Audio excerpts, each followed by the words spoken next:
Alright, we are going to mount this cord onto the dowel with a lark's head knot with a little twist. So we're going to fold the cord in half, find the fold, place the fold on top of your dowel and bring one side of your cord to the back, like this. Should still be more or less folded in half. Now from the left side of your front cord, take a hold of the back cord quite close to the dowel, bring it to the front like this, and then from here we're going to fold it 180 degrees like this. So you get a little twist here in the front.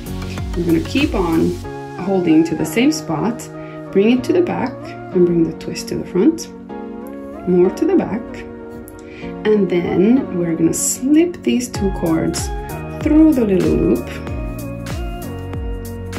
There we go. And the two cords should still be more or less the same length. If they're not, you can kind of pull and make them the same length. And then we'll just tighten your knot with the twist that remains in the front, like that. And the back should look more or less like this. So nothing crosses over the other cord there, but only in the front. There we go. Once more for good measure.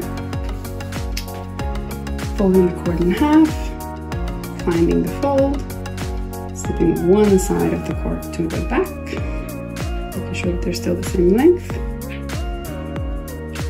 Find from the left side of the front cord, I'll find the back cord, pull it, twist it, take this loop that I just created to the back. There's a little fold there.